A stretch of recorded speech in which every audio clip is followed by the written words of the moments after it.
Perfect. So good evening, everybody. Welcome to the Mentorship Committee Inspirational Interviews. We are so happy to have Dr. Peter Kouretas with us, and we truly appreciate the time and the effort.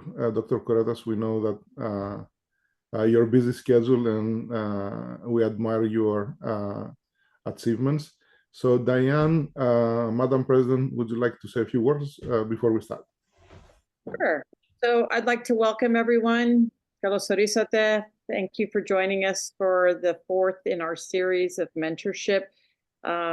Really excited to have this conversation. I've known Peter for quite a few years, and I actually had the opportunity to interview him for an article that we did in the Kriti magazine a few years ago. So when Nico and I were talking about different folks to get involved in the mentorship, Peter's name came up quickly for me because he's from our chapter and he has done phenomenal work for young children here in San Francisco and really all over the United States. And I just think he has a lot to offer, and we're really excited to have someone like Peter who's a member of the Pancretin, and therefore, Nico, take it away. Thank you, Peter. You're welcome. Thank you, Diane, and thank you all for being here. As I said, Dr. Kouretas, is truly an honor to have you here, and not only because of your resume, which is, astonishing to me. When I start, digging into details, I was completely, blown off, for all your achievement and the hard work that actually takes to get where you are today, but also for what you're doing. And I had the opportunity to meet you and your family when we were at Arcadi this summer, and observes, how important is to you your roots, right? But I would like to kick it off by asking to tell us a few things about the things that you are doing. Okay. Because not all of us understand, exactly what it takes to do what you're doing. We know that you are one of the best surgeons and that operates and does heart transplants for little kids, which is an amazing thing to do and save a life, at the early stage, right? But tell us a little bit more about that. Yeah.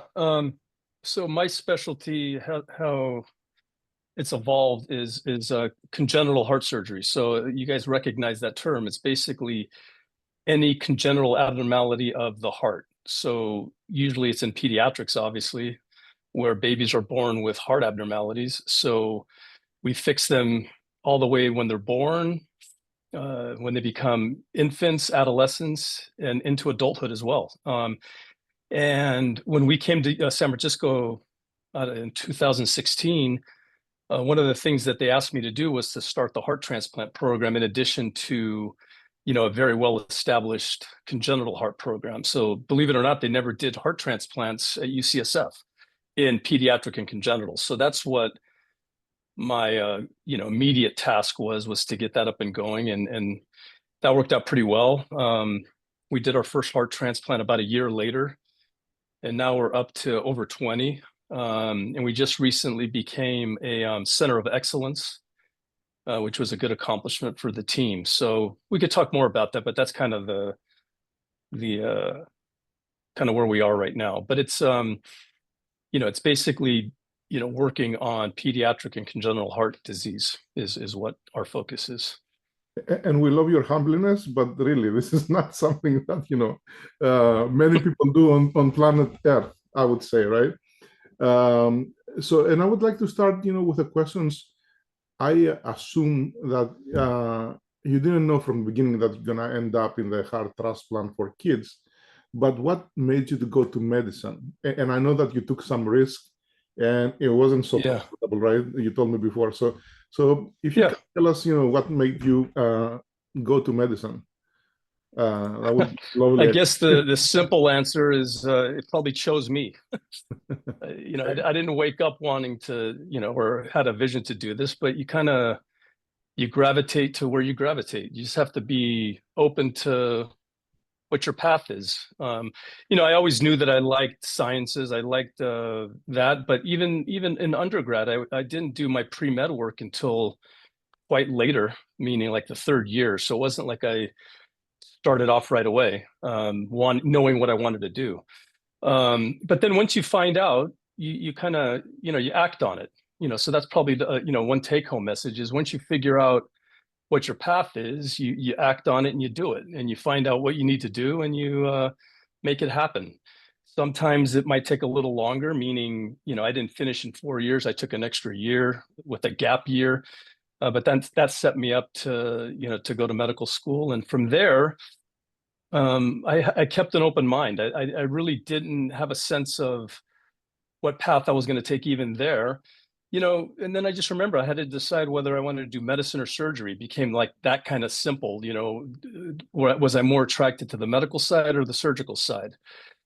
And then you make that decision. So I wanted to kind of keep that open. I enjoyed the medical physiology, and all that. So I kind of combined that and went into general surgery first. And then after that, back then you had to do 5 to 8 years of general surgery before you could even qualify to do adult cardiac.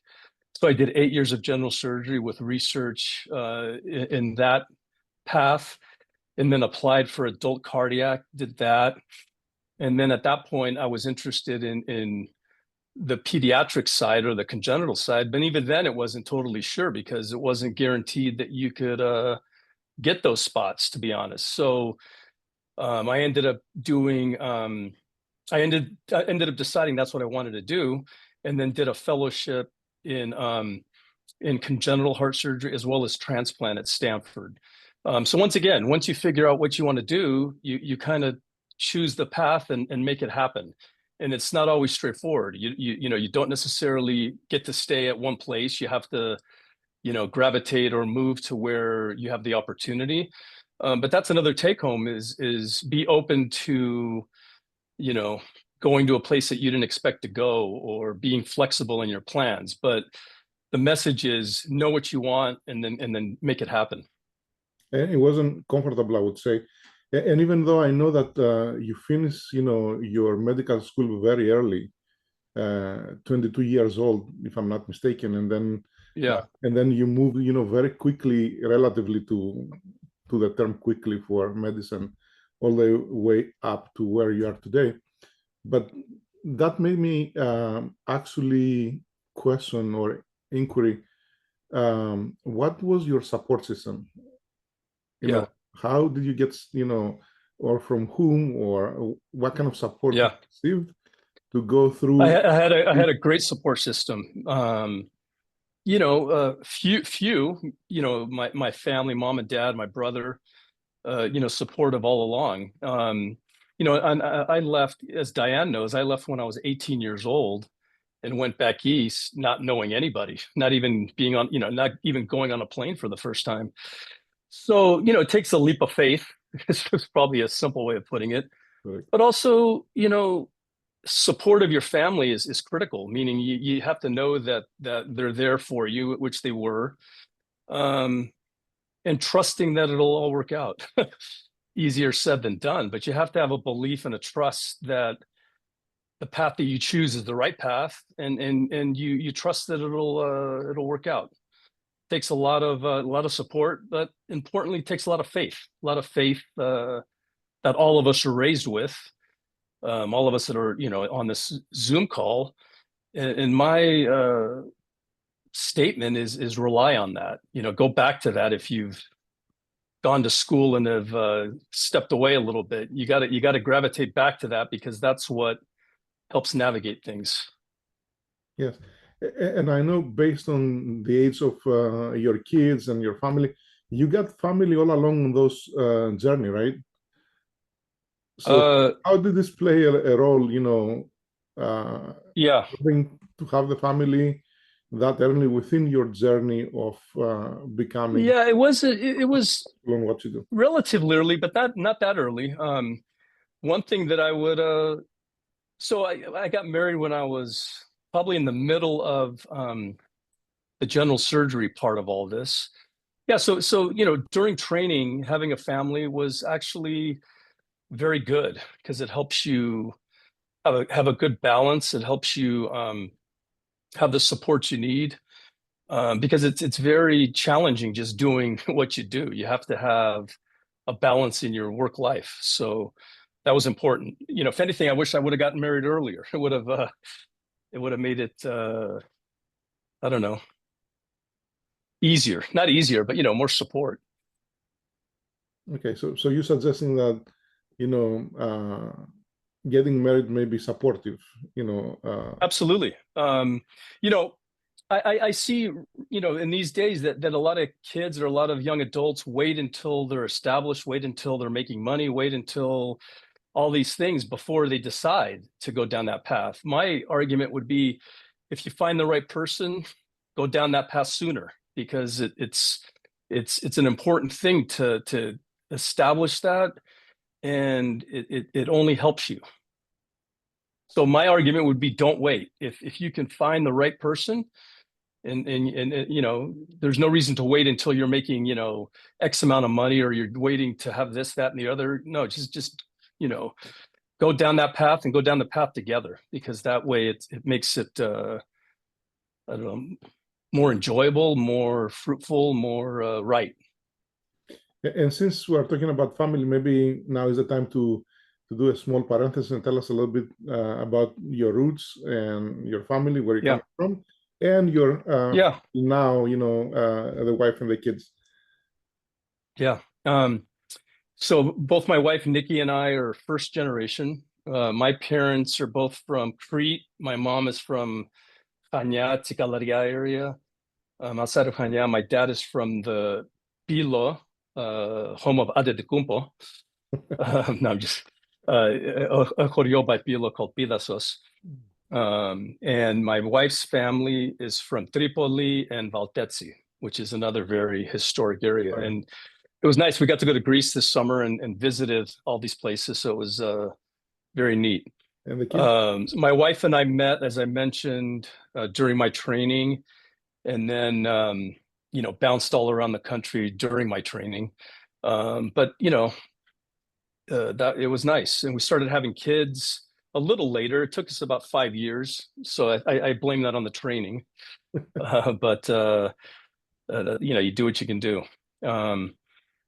So we have three kids, George, Yanni, and Eleftheria. They're all in college, finishing college, grad school. So they're all doing well. None of them are married, so that message was for them. But they're doing well, studying hard and succeeding.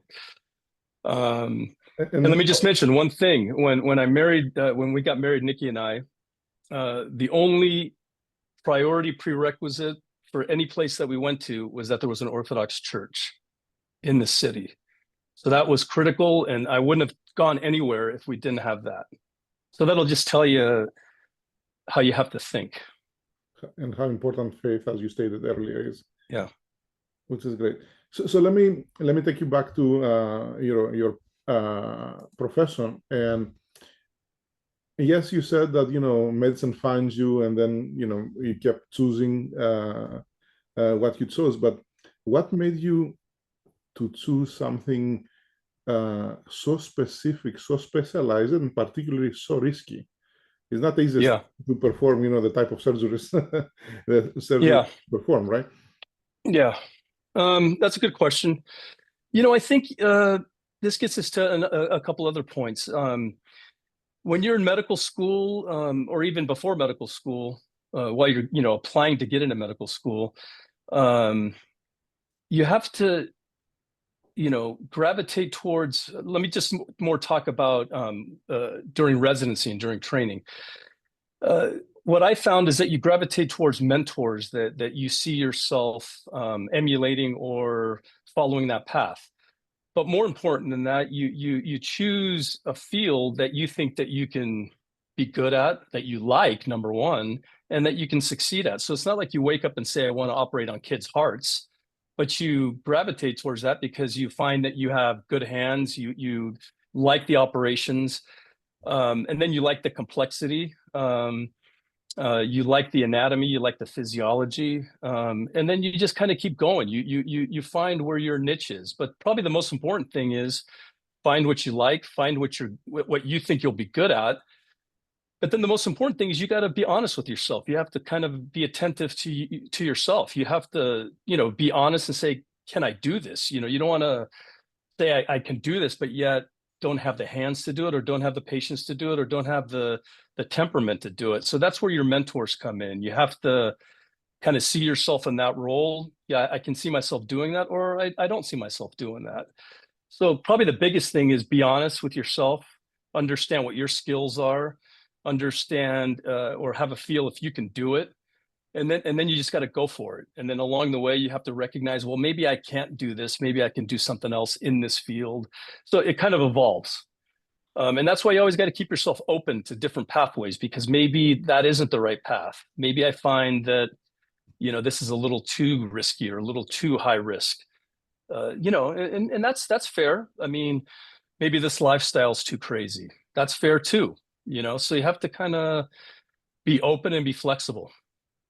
And the way you're talking is almost, you said that you're adjusting the course as you're going along, because you had to, you traveled the entire country through your journey from different. You have to be a little more forward thinking, meaning you have to be open and you have to be flexible, but you also have to have a vision of what you want to do. So I don't want to make it sound like it just happens and it happens. No, you have to keep your options open.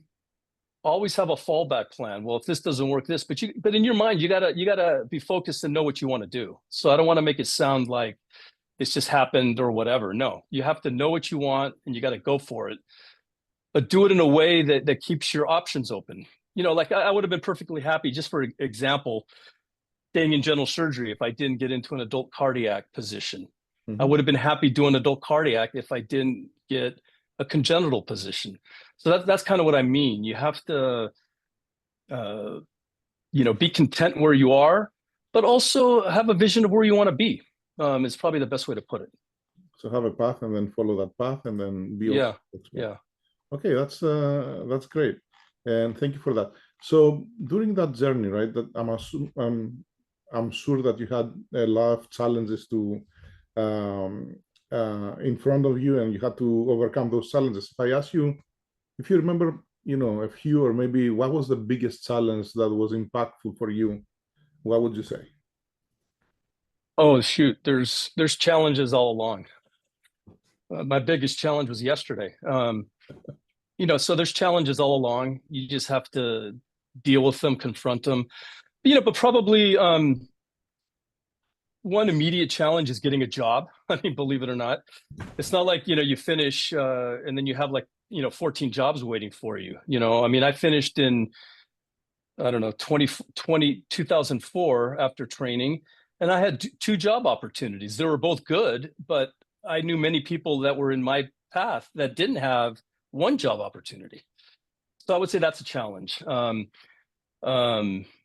Another challenge is ending up places that you don't expect to end up. We ended up in Salt Lake City, which was great, Cleveland, Ohio, which was great. But on the surface, you might say, well, why did you end up in Cleveland? Well, you end up where you're needed, in a way, is probably the best way. But you have to be open to that, be willing to do that, and make the best of it.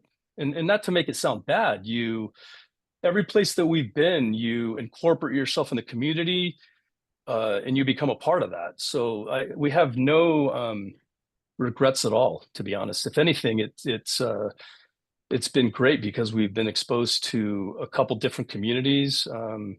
In a way, you extend your family. So once you can see it as a challenge, but I saw it as a huge opportunity. Great.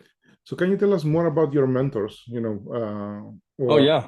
Whom did you admire the most and serve as a mentor? Well, that's the one. That's every place along the way you gravitate and you find mentors. when I was at Georgetown, that was what made me gravitate there once again was they were very strong in cardiac surgery. And, the first heart valve replacement was done there. Then going to, University of Virginia was one of the centers of cardiac surgery, general surgery, great mentors at every step. So in that way, I was very lucky because I was exposed to a lot of great advisors, great surgeons. So it was, in a way, I guess I chose that because I knew that, but so that's important. But I guess the piece of advice is go to places if you can that have a lot of depth in their faculty, have a lot of depth in what they do, because then you're exposed to a lot. So that was one of my criteria at most places was go to the busiest place you can go to, where you're doing the most. Others might think, well, I'm not, that would be a lot of work, right? Why would I want to go to the busiest place? But that's what I would advise. Like when we went to Philadelphia, that was by far the busiest program in the country, working every night, endless hours, but you finish and you're well trained and you're exposed to, the right people to train you properly. So don't shy away from, going to the places that you're going to work hard. Be exposed to the best, and that'll be good for you. Which is great, because that brings me to my next question. So for young students that they incline to go to medicine, they like medicine. Yeah. How would you advise them nowadays? What would be your advice? Can I get a show of hands of who's like going into medicine, who's in medical school, maybe?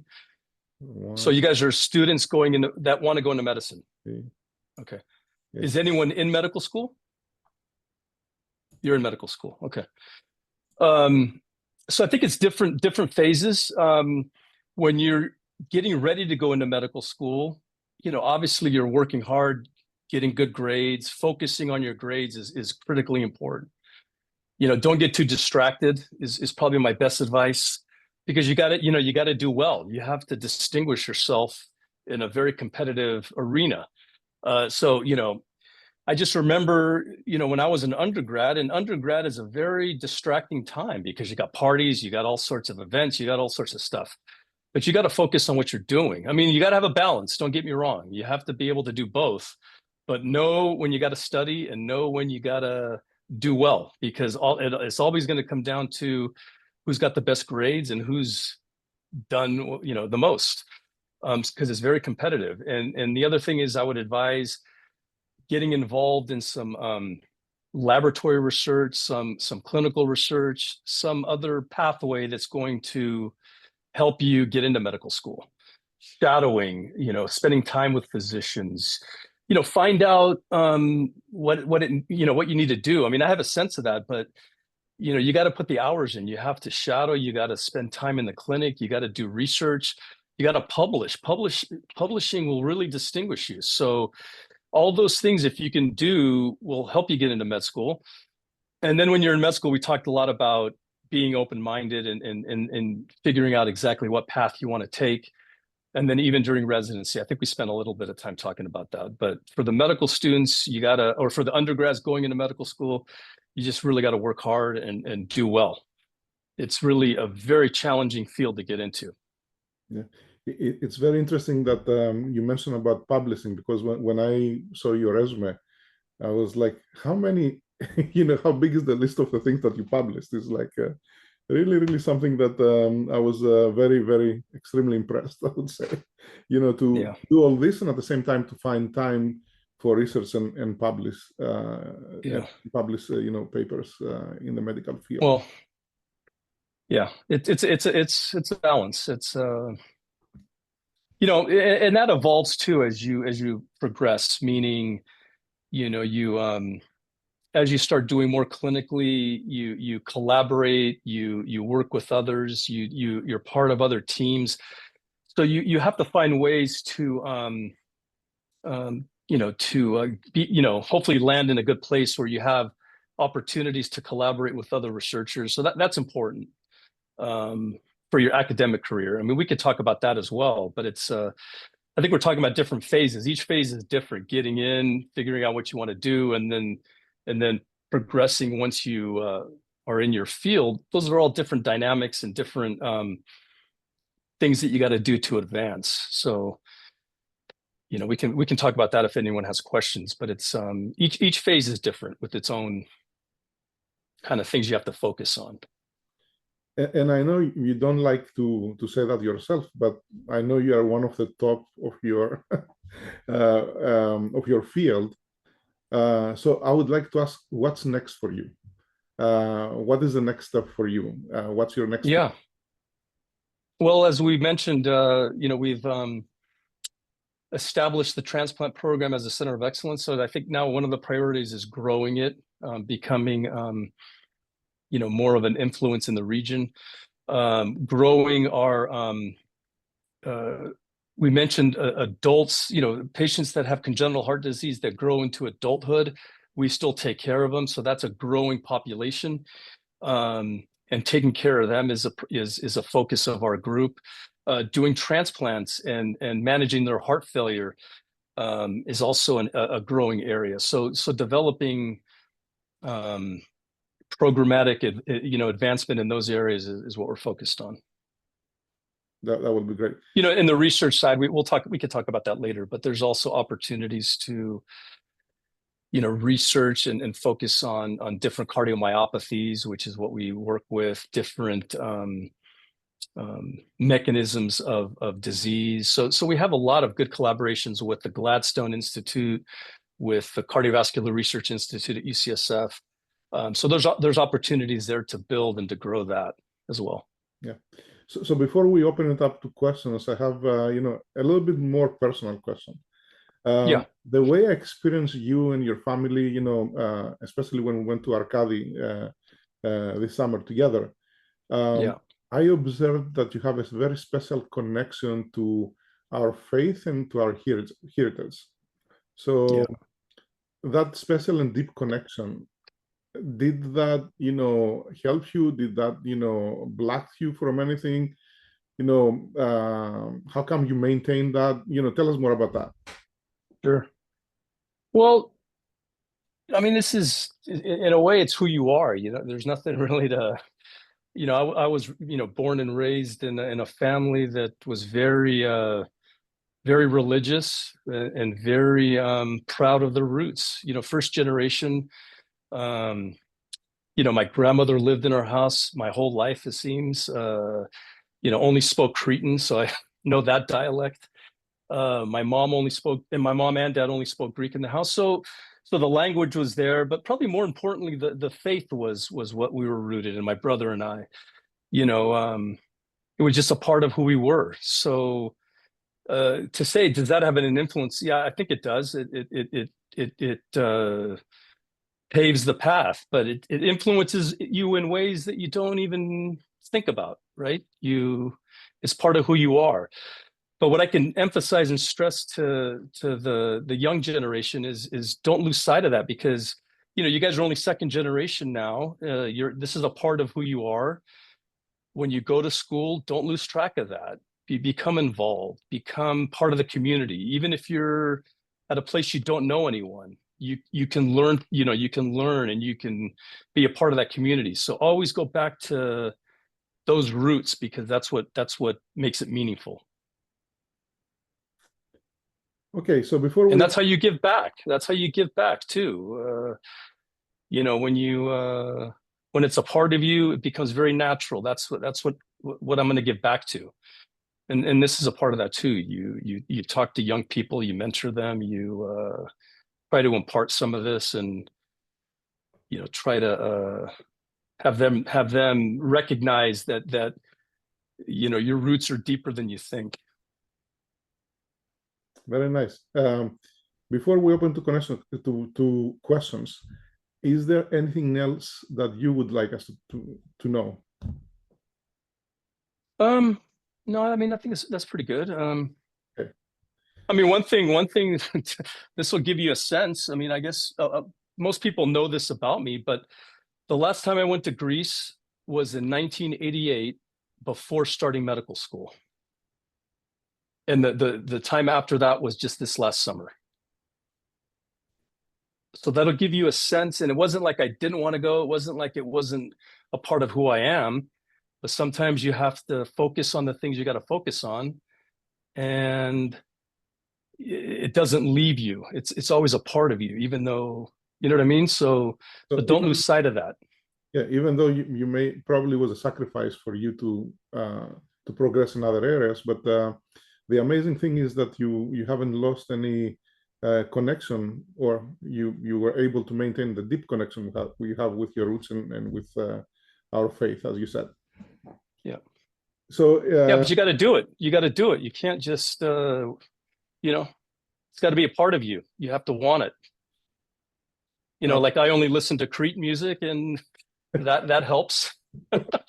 My kids were involved in dancing, which was great. But it's a part of you. Don't let it go because you're focused on this, that, and the other. I also remember what one of my mentors said. It goes, your kids aren't going to know what your CV is. They're not going to be that impressed with your CV. So just remember that. That's right. You don't do this to pad your CV. That's absolutely, that just happens. Right, actually. And now, you're provoking me to ask one last question, if I may. Sure. I know you have a special connection with Saint Titus of Crete. Oh yeah. I came across some good.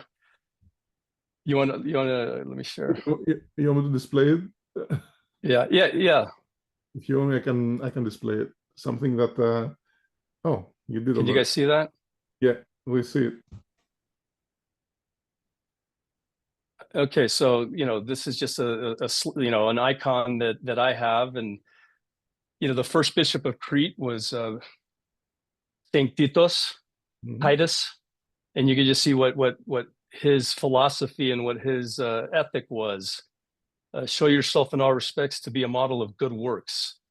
In your teaching, show integrity, dignity, sound speech. Devote yourself to good works to help cases of urgent need and be fruitful. Now, he's not talking about being a physician, I don't think, but this applies to whatever path you choose. Do good works, do it with integrity, do it with dignity, and things will work out.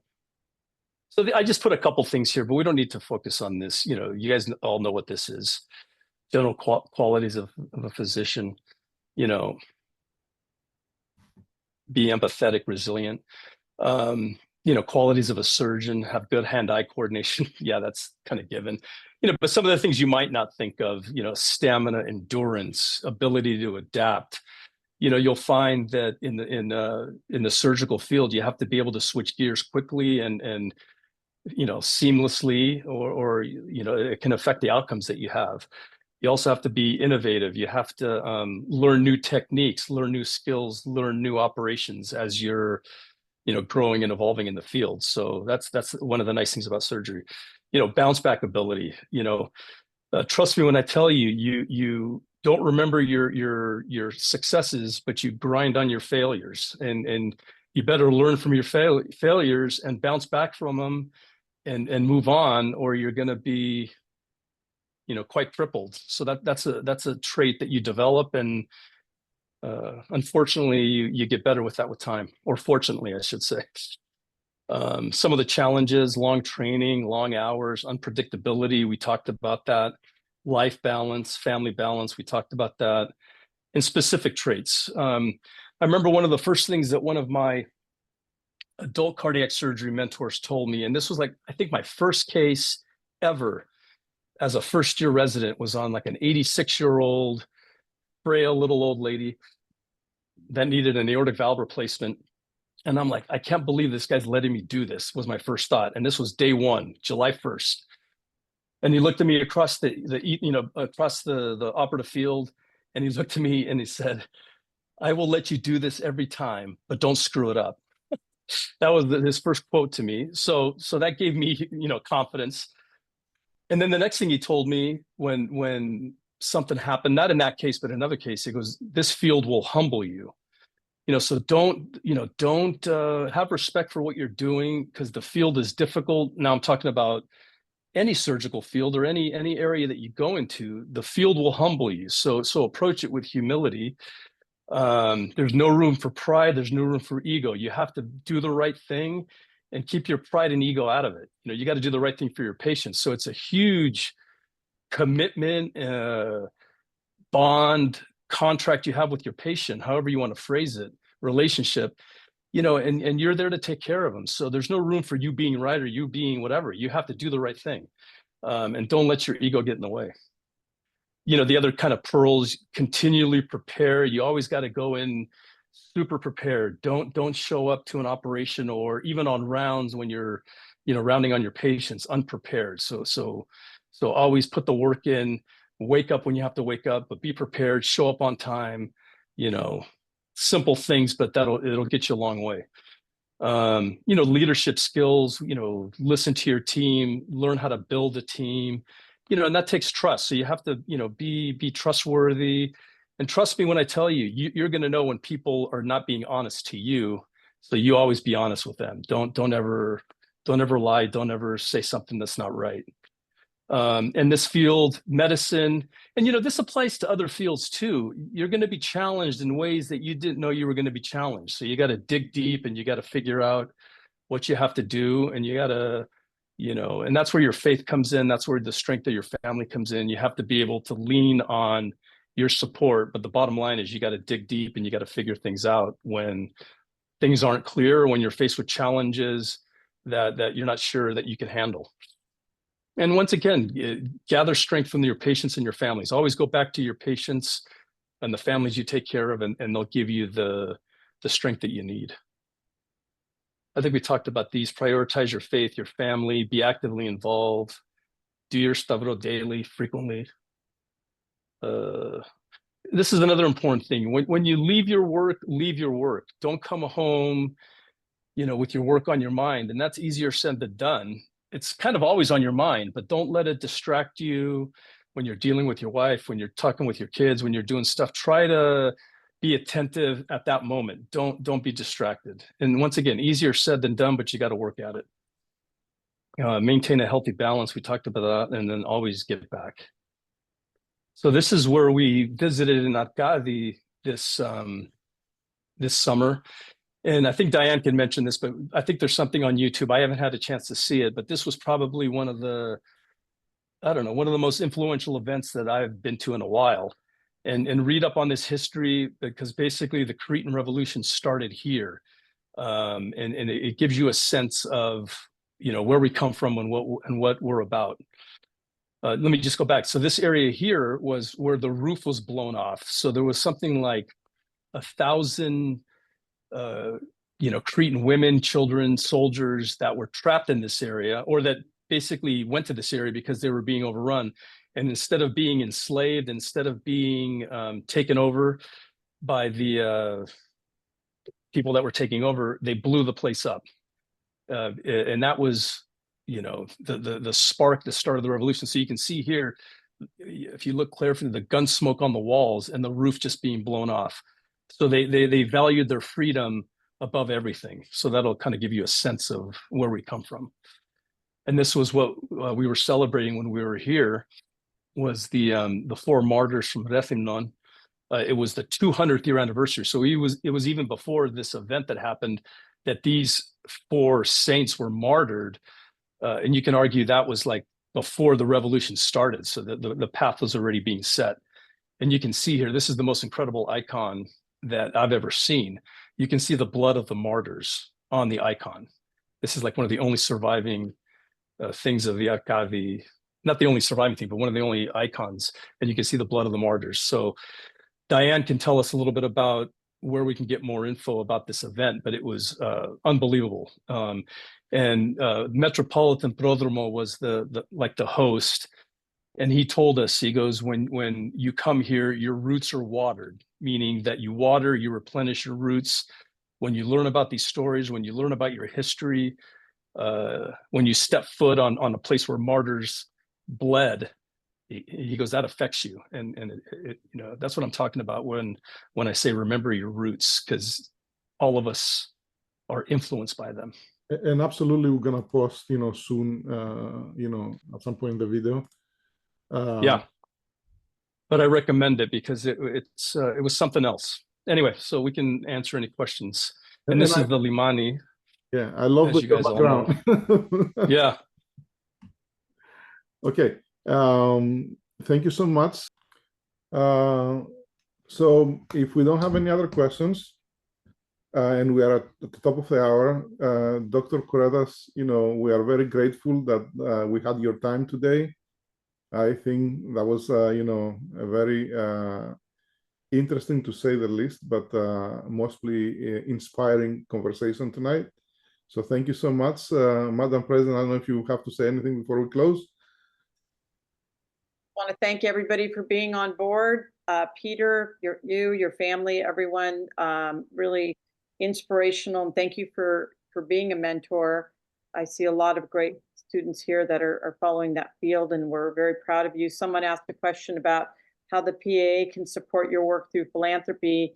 We're always looking at opportunities. So if there are opportunities, let us know, anyone, if there's something that the PAA, it's definitely something that we would always consider. It doesn't always have to be philanthropy in Crete. It can be, and we do some philanthropy here in the United States, and we're always open for more things. So yes, we're always wide open. So I'd like to thank everybody and look forward to the next one. And I wish everyone a good night. And let me good. And if the students want to reach out to me, I'm happy to talk to them offline if they have any other questions, or if they want to come visit. Okay. Did they hear that? I don't know. Let us know, cut off? and we'll make sure that you can contact Dr. Kouretas, okay? Yeah. And just to give you a sneak peek of the next time, we may have to deal with astrophysics next time. We'll see. Okay. And Dr. Kouretas, thank you so much. We appreciate it. Yeah, thank you. And thank you all for being here and participating. Have a great night.